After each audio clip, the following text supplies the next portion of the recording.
കത്രീന, കത്രീന വന്നോളൂ.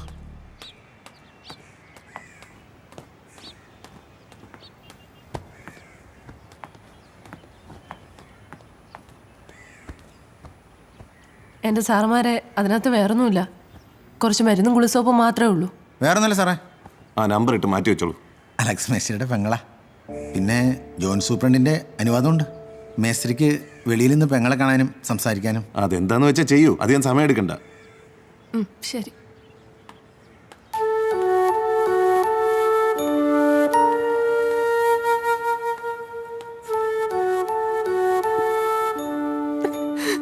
ഇന്നത്രേ കരയുന്നേ? എൻ്റെ ഇങ്ങനെ കാണേണ്ടി വരുമ്പോ എനിക്കും കൂടെ വേണ്ടിട്ടല്ലേ. നീ എന്നാടി പറയുന്നേ? അവനെന്തേ വർഗീസ്? ഇല്ല, ഇതുവരെ വന്നിട്ടില്ല. കൊള്ളരുതാത്തം വന്നിട്ടും വലിയ കാര്യമൊന്നുമില്ല. നീ വരുമ്പോ ഞാൻ ഇത് തന്നെയാ പറയുന്നത്. എൻ്റെ മോനെ എങ്ങാനും കാണാറുണ്ടോ? അവനെ ഒന്നും ഇങ്ങോട്ട് കൂട്ടിക്കൊണ്ടുവരാൻ പറ്റുമോ? നടക്കലെന്നറിയാം. അബ്ദുക്കാക്ക് എങ്ങനെയുണ്ട്?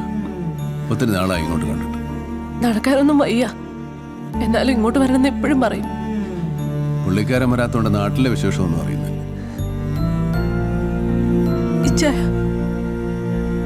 എന്നോട് എപ്പോഴെങ്കിലും വെറുപ്പ് തോന്നാറുണ്ടോ? നീ എന്നതാണ് ഈ പറയുന്നത്? ജീവിതത്തിന്റെ നല്ല കാലം മുഴുവൻ ഇതിനകത്ത് എല്ലാം നഷ്ടപ്പെട്ട് ആലോചിക്കുമ്പോ സമനില തെറ്റുന്ന പോലെ തോന്നും. നിനക്ക് വേറെ പണിയൊന്നുമില്ല. ഇതൊക്കെ തലയിലെടുത്താണ് കൊച്ചേ.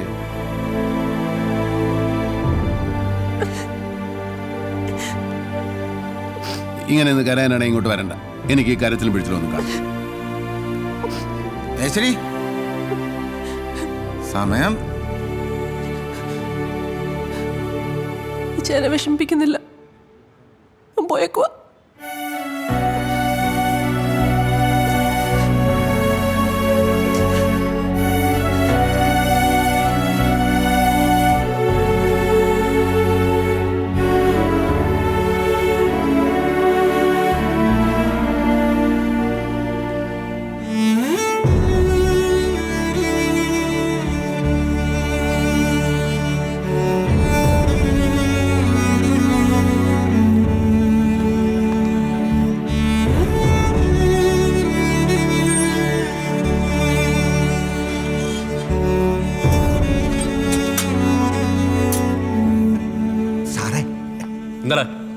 ശരിക്കും ഈ അലക്സ് മേസ്ത്രി ആരാ?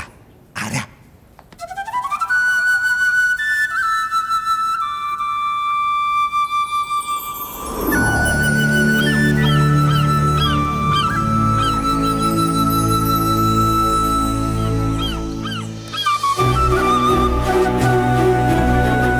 പാലായിൽ നിന്ന് എൻ്റെ അപ്പം പുല്ലാങ്കുന്നേൽ ഫിലിപ്പോസിൻ്റെ കൂടെ അടിവാരത്തെത്തുമ്പോൾ എനിക്ക് വയസ്സ് 14.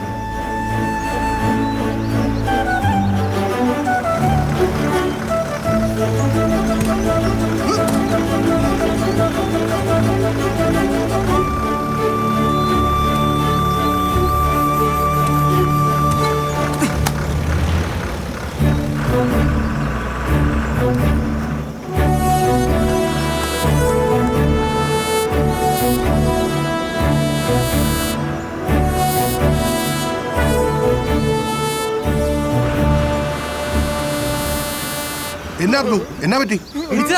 എന്നാ നാട്ടുകട സദാശിവൻ പറമ്പിൽ പണിയെടുത്ത് എന്റെ കൂലി ചോദിച്ചതിനാ മുറ്റത്തിട്ട് പട്ടിയെ തല്ലുന്നത് പോലെ ആ തല്ലിയത്. ഇനി അവനെങ്ങനെ വിട്ടാ പറ്റില്ല ഫിലിപ്പോസായ. എന്തെങ്കിലും ഉടനെ ചെയ്തേ. പെട്ടെന്ന് ആശുപത്രി കൊണ്ടുപോ.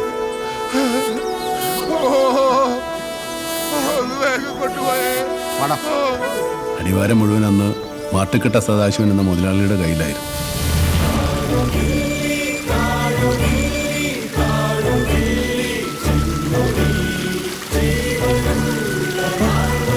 പേടിക്കണ്ടവാ.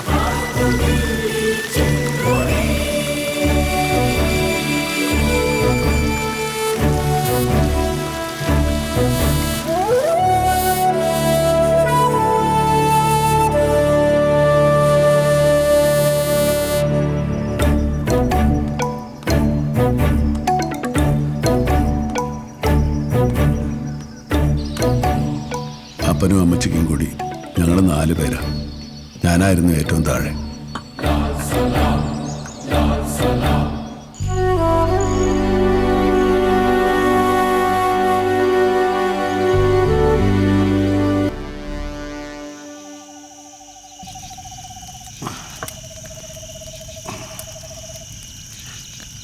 എടാ, നമ്മുടെ കർത്താവ് തമ്പുരാനെ പോലെ പാവങ്ങൾക്ക് വേണ്ടി ജീവൻ ബലി കൊടുത്ത മനുഷ്യനാത്. ഇവിടെയുണ്ട് കുറെ പാവങ്ങൾ. മാട്ടക്കെട്ട സദാശിവനെ പോലുള്ള നാറികൾ നാട് ഭരിക്കുമ്പോൾ നമ്മുടെ പാവം കർത്താവ് തമ്പുരാൻ പോരടാ. ഉശിരുള്ള കഷ്ടമുള്ള തന്നെ വേണം, ചോരയ്ക്ക് ചോര തന്നെ വീഴണം. ഇതിങ്ങനെ കയ്യിലെടുക്കുമ്പോ എന്താണെന്നറിയത്തില്ല, മലമ്പാമ്പ് കയറും പോലെ ഉള്ളിലൊരു ധൈര്യം കയറി വരും. പിന്നെ മാട്ടുക്കട്ടയല്ല, ഏത് കൊലകൊമ്പം വന്നാലും നമുക്ക് പുല്ലാടാം.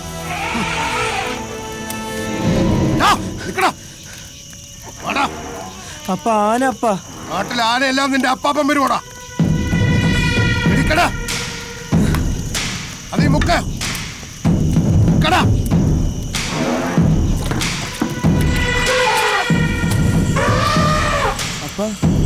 വാടാ, ഇങ്ങോട്ട് ധൈര്യം ഉണ്ടെങ്കിൽ കയറി വേണം.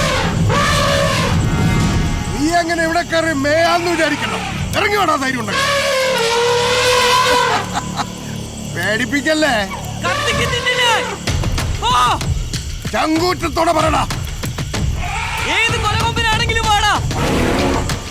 ഓ പോടാ, പോ പോ. പോ.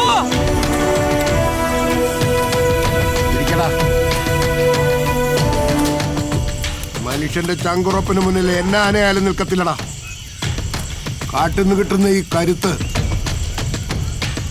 അതുകൊണ്ടെങ്കിൽ നിന്നെ ആർക്കും തോൽപ്പിക്കാൻ പറ്റത്തില്ല. എത്ര കാലം ആ തെമ്മാടികളെ ഭയന്ന് നമ്മളിവിടെ ജീവിക്കും? ഇതിനൊരു മാറ്റം വേണ്ടേ? അപ്പൊ നമ്മളെല്ലാവരും ഒറ്റക്കെട്ടായി നിൽക്കണം.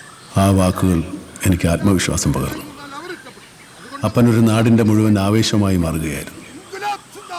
തൊഴിലാളി ദ്രോഹം തുടരുന്ന മാട്ടുക്കെട്ട സദാശിവനെതിരെ എൻ്റെ അപ്പൻ തൊഴിലാളികളെ സംഘടിപ്പിച്ചു.